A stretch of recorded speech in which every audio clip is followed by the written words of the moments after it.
Hey everybody, welcome to the Son of Wonder YouTube channel. Episode 2 of She-Hulk Attorney-at-Law just dropped, so let us begin conversationalizing.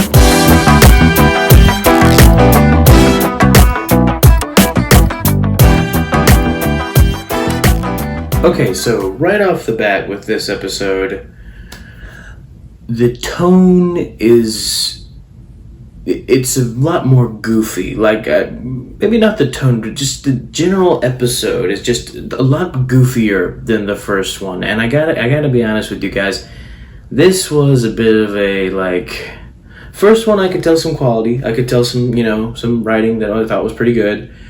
And then this one kind of was just a lot of this stuff was kind of like roll your eyes, not really a whole lot of it impressed me. There's definitely some stuff to talk about. Also, it felt like a very short episode. There's literally 7 minutes of credits in a 30-minute episode, which takes it down to 23. So that's no longer than a cartoon episode or something. So it's funny the way that the time management with these episodes work. It's crazy. But anyway, right off the bat, to start the episode off, She-Hulk had just kicked the butt of Titania, the girl who invaded the courtroom in the last episode, and now she's being considered helmed as a hero, and that she saved the day in the courtroom and all that, and she's being celebrated and being called She-Hulk. So she's getting the name, people are celebrating the name now, and she goes to the bar, she celebrates, but she realizes because of her reveal to the world that she is She-Hulk, the court, I'm not really sure how court and lawyer stuff works, so as near as I can tell, the opposing lawyers that she was trying to the people that she was trying to convict in the first episode, their lawyers somehow got her fired. So there's that. So the thing that I didn't like about this episode is right off the bat we have, all the dudes in this episode are pretty much either jerks, stupid, or clueless. Not a fan of that. That's pretty much one of the reasons this episode was dwindling in quality for me, is because they pulled that card and just general goofiness. Later there's a moment where a man walks into her new office when she gets a new job, and he starts talking hey, here's a gift basket and all that, and here's a bathroom on the floor that's good for pooping or whatever. And I'm really? The quality is just, I just if that's what we're come to now in a live action Marvel Disney Plus show, where it's now we're talking about going a good place to go to the bathroom, almost as if he's trying to oppress him or whatever. It's just not, I don't think it's well thought out at all. But anyway, she originally had gotten fired from her first job and nobody else would hire her. So she ends up going to her family's house because there's a family dinner. And this is also where you can tell the goofiness, because the dad is very much a dad, over dad stereotype, and the mom is very much an over mom stereotype.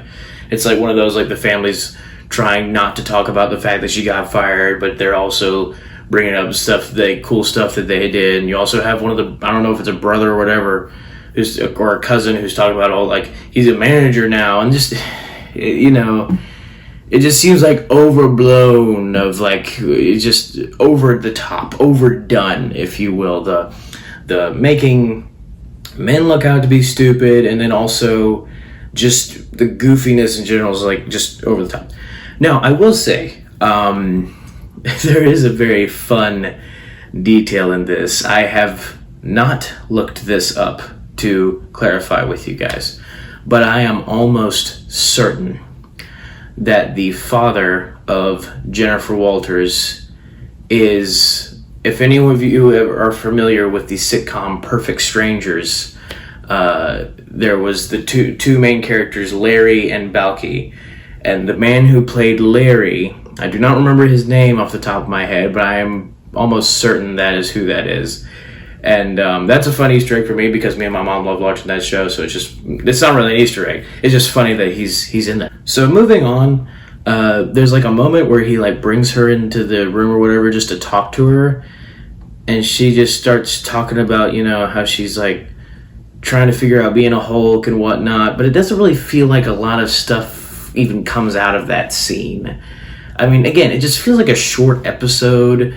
There wasn't really anything super consequential going on up to that point until she gets hired for a new job, which is a superhero a law firm specifically designed for super people. So if you have superpowers and need a lawyer, that's what that firm is for.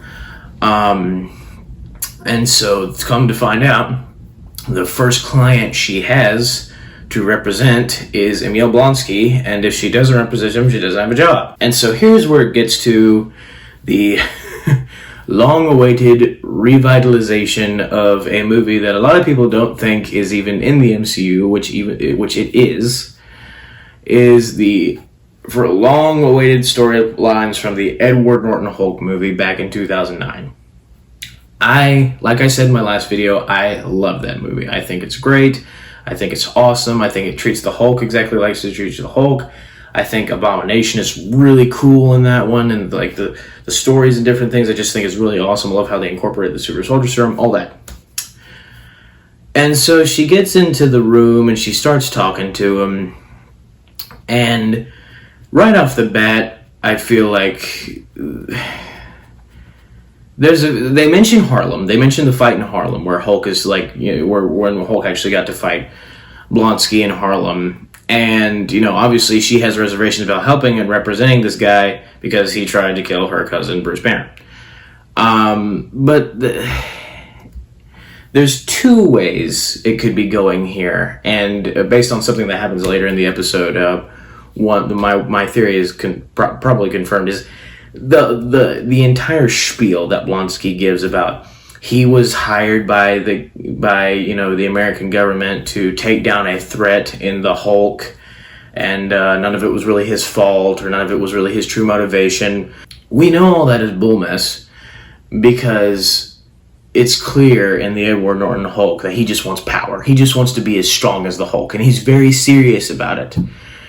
And he's not really serious at all in this episode. I mean, he's like clearly he's acting. Clearly this is a facade. At least to me it is. If it's not, if this is like real, if he's being genuine, if they reveal that he was genuine about all that, I don't think the acting was on par in just a general sense of acting or in a general sense of what like he did in the Edward Norton Hulk movie. I really liked Tim Roth in that role. It's just this go round, if it's genuine, if that was meant to be real, I don't buy it.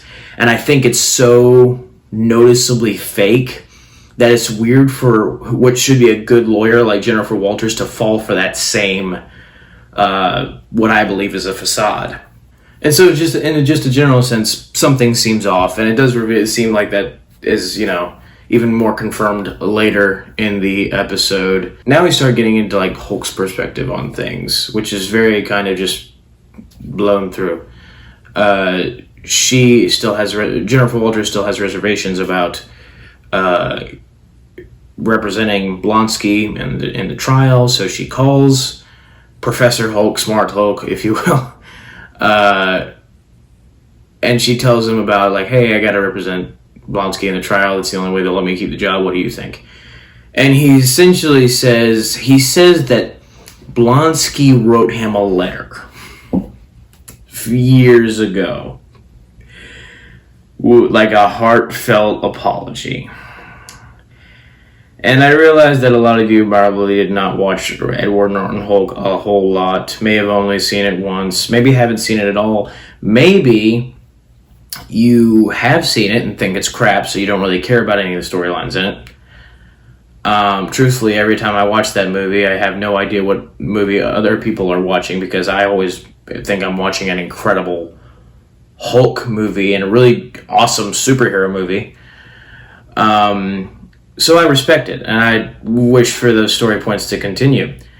And it's just, I don't buy Hulk getting a letter. I'm not saying that he should hold a grudge or would hold a grudge.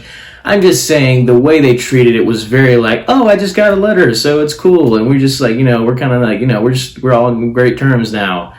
It just seems, because I feel like this just kind of shows the degradation, if you will, of the Hulk persona. Like in the Edward Norton Hulk, he was big and strong and like screaming at lightning and just like raw power kind of Hulk.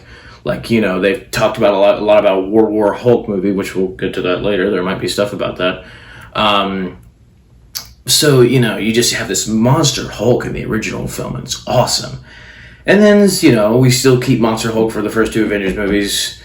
We get to Ragnarok, and then he starts acting like a baby, which I'm not a fan of.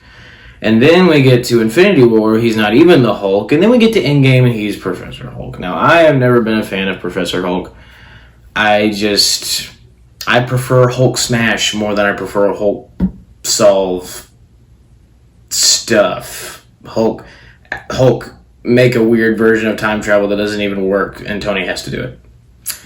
I'm just not a fan of that Hulk, and because it's not Hulk. Like, the whole point of having a Hulk is like super strength, and like, you call on the Hulk when you want him to smash something, and he's got like layers of his split personality between Bruce Banner and the Hulk, and like having to deal with that, having to deal with the monster inside of him. There's a lot of stuff going on there that's good, that has potential, that they've tapped before in the Edward Norton Hulk movie, that is useful, but now they kind of just merge. Anyway, long spiel about that. There's that. But those are my thoughts on just the Hulk. And so just the idea of him like just getting a letter from Blonsky, I feel like I wish they would have played it more serious than that, or more intense than that, or more like heartfelt than just like, oh, I got a letter. Just the way they played it out. Not a fan of that part. Also, he says, that fight was so long ago, I just feel like a completely different person, literally. Really?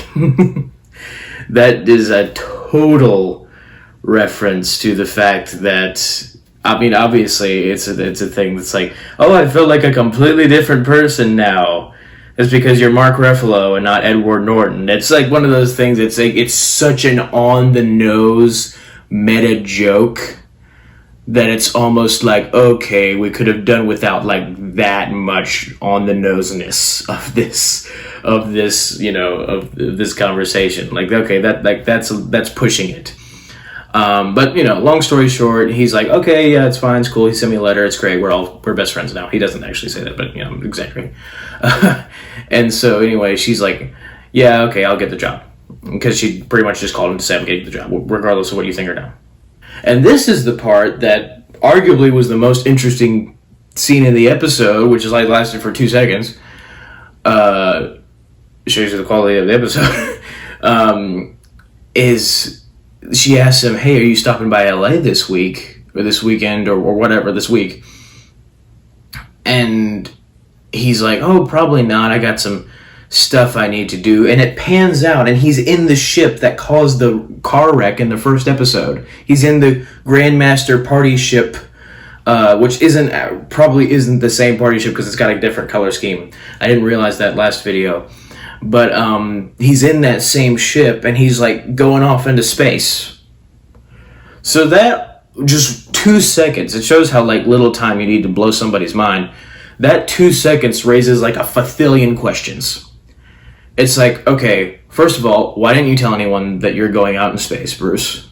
Why? Second of all, why, again, like back to the not telling anyone thing, like you yourself said there were like few protectors in the world, and now you're leaving, and you don't seem to have set any contingencies, at least that we know of. I get that this is the second episode and they only just revealed it, but I don't know. It's just a very like oh, he's leaving now. Like what is going on? And so, very curious to see what's going to happen with that.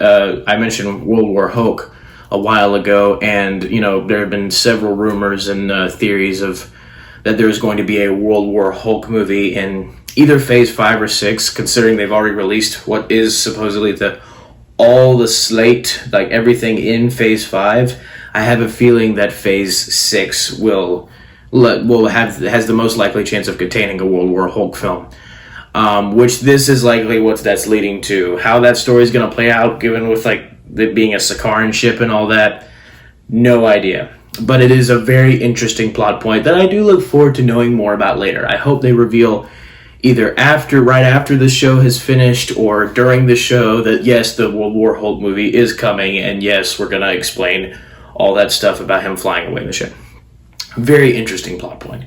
And then this cues to her calling her boss about, hey, like, I'm ready to take the job. I can represent Blonsky. Yay. And then all he says is, oh yeah, that's great. You might want to turn on the news. And she's like, oh, okay, fine. Which is funny because she doesn't really seem that concerned at first. And then she just turns it on. And then we have the scene in Shang-Chi where Abomination is fighting Wong in the cage. He's having the cage fight with Wong. And it shows up on the screen, and everybody thinks it's a prison break, and so it's just very interesting. Now I'm literally saying this just as I thought of it. The scene in Shang-Chi where Wong opens the portal and him and Abomination walk through it, they're walking into that same prison cell that Jennifer Walters just got through having a conversation with Blonsky inside of that cell and that facility. So. And he did mention earlier in the episodes about several pen pals, or he's called them soulmates, which was weird. But he said pen pals that he is in contact with to give him a new life, a new life after he's out of prison. I do wonder if one of those pen pals might have been Wong. Now, again, this still raises a fathillion questions that will hopefully, given Marvel's track record, sometimes hopefully get answered in future episodes about, like, why was he in the cage fight with Wong? It's very interesting that it was very clearly recorded. Like, somehow someone got footage inside that very underground-esque type. I mean, it's not underground, but, like, it's not like it's publicized, whatever was happening in, Shang-Chi's sister's Xialing's, arena, like a bunch of fighters and all that. It's just funny that they would have a camera showing the fight. It just doesn't seem it doesn't seem logical, but there's a lot of moments like that throughout different superhero stuff and whatnot. Lapses in logic, like, why is there a camera there? But anyway, so yeah, just very interesting there. I'm very, very curious to see how they're going to play out. It's interesting to know that means that Shang-Chi and She-Hulk probably are happening about the same time, which is interesting. I do wonder if that will not come up later, like an extra connection to Shang-Chi. The Ten Rings might even show up now that Xialing is running them. That would be interesting. But anyway, so very curious to see what's going to happen with Abomination, how they're going to explain him being in contact with Wong, becoming Abomination. Clearly, this seems to be contradictory to what Blonsky was saying earlier in the episode about him being completely reformed and choosing not to turn into Abomination. Clearly, that was a whole bunch of hooey. And if it wasn't, then that's a problem there. So overall thoughts of the episode, like I said before, just a dip in quality as far as, like, yeah, there was some the reveals and stuff. Like, it was fun to see Blonsky at all back and talking, and it was fun to see the Shang-Chi thing have some meaning in this show, and it's very interesting to see where Hulk is going to go. That's very important. He's like one of the first Avengers. Very important. But just in general, like, the chemistry still works. The chemistry is still great between the actors. Like, there's moments where Jennifer Walters is talking with her best friend, or that one conversation she has with Hulk, where she's, she has, again, just a lot of chemistry, different things she'll add in here and there, like eye rolls or like sniffles, or just, it makes the conversation feel more real, like it's actually happening, or it actually has happened, feels more grounded. So that also is still great. But just respect for other characters this show lacks. And I'm not talking about you need respect for courtroom guy, but the problem I have with that is just his sole purpose, the guy that was working with her, I guess, but is always mean to her and is like misogynistic or whatever. Like, his sole purpose is to be the misogynist. His sole purpose is to be the jerk guy. Even the one moment where he says, "There's a hot chick over there, I'm going to go talk to it." I'm like, first of all, if any dude ever said that in front of me, I would, like, slap them in the face. Because, like, why, like, I've never heard a dude calling a girl it. That's just weird and creepy and wrong. So it's just they overdo the messaging, and it's like, oh, every guy is either like this or like this or like this. And it's annoying. It's frustrating. It makes me not want to watch the show. It makes me not as invested in the characters as I could be, because these things that they keep trying to push keep getting in the way. So that's my thoughts on it. In the comments below, please do not, please be nice. Please do not, flood me with very angry criticism or whatever. I'm just simply giving my own opinions. You can give yours in the comics, but please just do it nicely and politely. That's my request. Thank you. And likewise, respect for the characters. There's one moment where there's that moment where Jennifer is talking with her dad, and her dad mentions, like, well, you're not the first Hulk we've had to deal with in the family, obviously referring to Bruce. And then he says, well, at least you didn't destroy a city. That's the kind of stuff that I'm like, really? You threw shade at Hulk for destroying a city when, one, it wasn't even his, like, he was fighting Abomination and like trying to protect people from him killing them. It's just like it's just that whole thing of like, oh, she's the best and Hulk's never, like, not better than her, and Hulk is, we're constantly throwing shade at Hulk now, and again, like, stuff they did last episode even dictates some of that. And so I was really hoping that, based on the first episode, that we would get like a turnaround, that yes, it was wrong for Bruce to push the superhero thing on her, but he also had some valid points about, hey, you still need to learn how to control this, and it's not like it was easy for him to control it. It just seems like they're doing the thing where they're making her seem out to be the hero in every way possible and right about everything, and then making all, Hulk and a bunch of other different characters wrong about everything. That's not appealing to me. That's not compelling to me, and I really wish they would stop doing that with their different characters. So overall, a unfortunately lackluster episode that does kind of shed some, that shows some degrading already of the show, only in the second episode for me.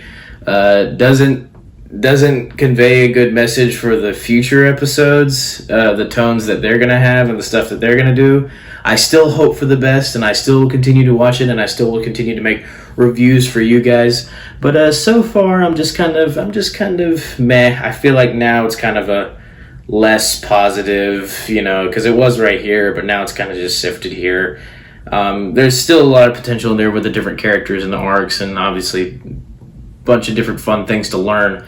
But the reason the first episode worked so good, I think, was because of the different exposition that they had with Bruce talking about Tony, and like different explanations of questions that we would want answers to, and also her and Bruce had really good chemistry.